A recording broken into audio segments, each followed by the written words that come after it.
political parties are getting some last-minute rallies in to get voter support for Monday. The top three political parties, the ANC, the DA and the EFF, held their final rallies on Friday. To help us get a better look at the latest push for votes, I am now joined by Prof Siphamandla Zondi from the University of Johannesburg's Politics and International Relations Department. Prof Zondi, thank you very much for your time this afternoon. Given that we have never been here before conducting an election under these COVID-19 times, are you satisfied that South Africa will deliver a free and fair election? We just heard from my colleagues who are at various IEC centers across the country, some not even ready. Oh yes, definitely. In relation to good afternoon. In relation to the freeness and not freeness of elections, there is no question. We are likely to have free elections in spite of a few cases of intimidation of political parties and political candidates we have seen, including the killing of about 6 now. A lot of them, it seems, are arising from internal ANC factional battles about who gets a nod and who doesn't get a nod. It's one of those those few cases. There hasn't been huge issues that mar elections. There hasn't been a lot of battles. Parties have really gone out there and campaigned for votes, in spite of the COVID-19 thing, which is unfortunate because COVID-19 conditions should have changed how political parties are campaigning, which is, it would mean that the political parties would find clever strategies to reach the voters without putting the voters in harm's way or the country in harm's way, so that we do not really fit into that anticipated fourth wave in December. And I think this huge desire to have votes caused the political parties to forget that whole message for the past 2 months. And I guess after election, we'll go back to social distancing, masking, sanitizing, and testing and vaccinating. All of those messages out of the picture.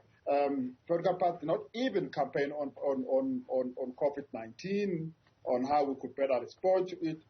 Just jump into the issues of service delivery, position themselves. That's the sad part because it suggests that in the hunger for the vote, they forgot the public interest.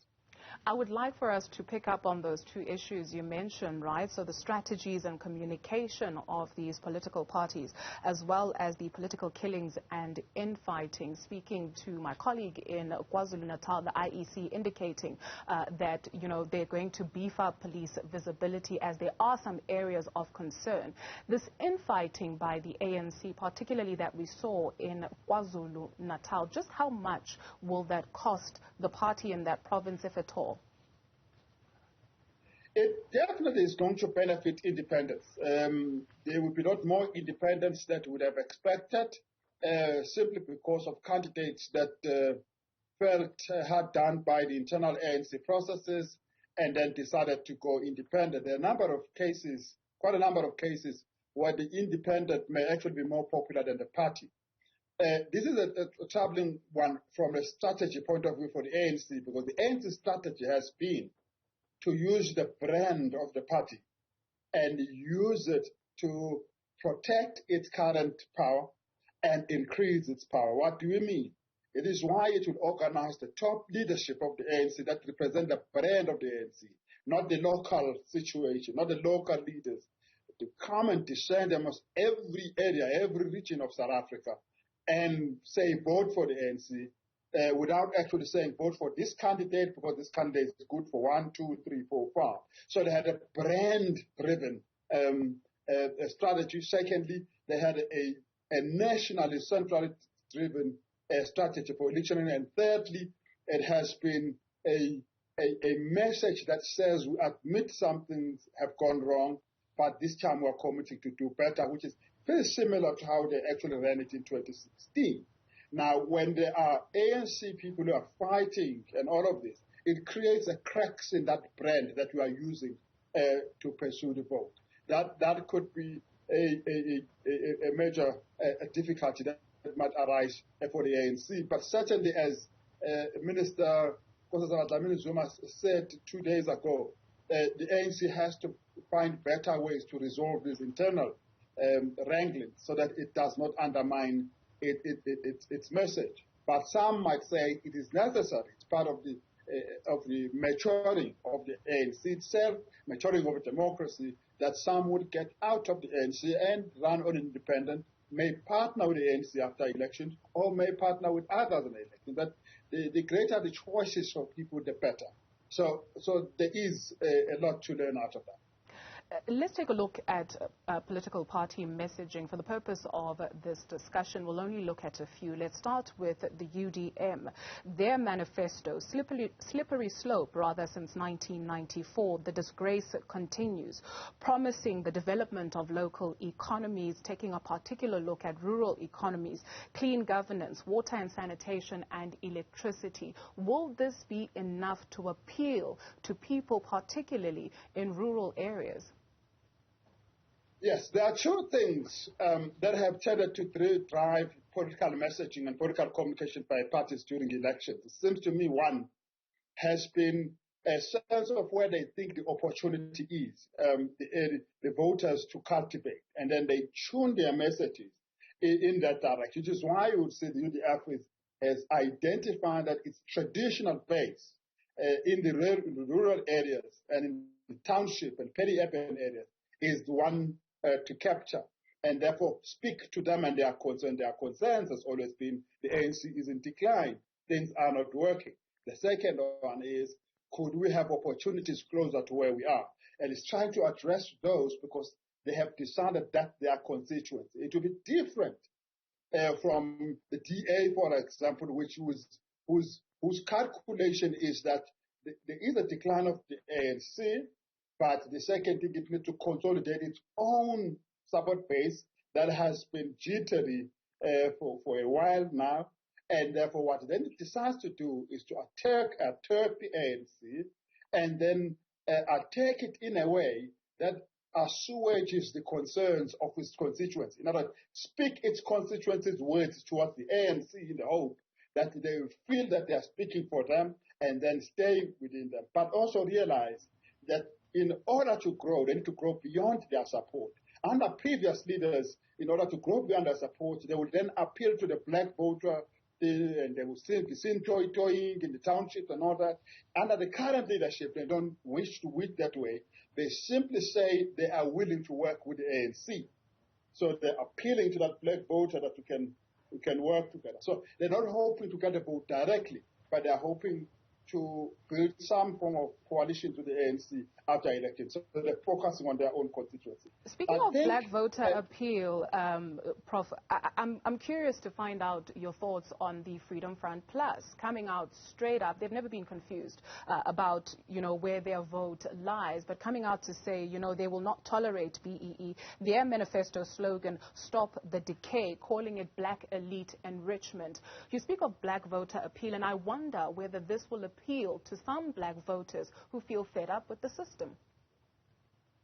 The political message is always tailored to the purpose of the strategy. The purpose of the strategy is to consolidate the DA support. And I think the DA's biggest concern is not what it was under the first Zille, because there's a first Zille and a second Zille. The current Zille is different from the first Zille. Under the first Zille and Maimane, the concern at the time was about reaching a ceiling and not breaking into black voters. The current concern right now is about what is happening to the right of the party with the Freedom Front taking support from the DA, and the DA getting confused about its main case. So it's about consolidating that, and I don't think it's about reaching out to the black voter, which is why they can take that message, because it appeals to their black vote, to their bases. How they will get into power is by building coalitions with those who got the black vote. They don't have to get the black vote themselves. Others will get the black vote and they will come together with them.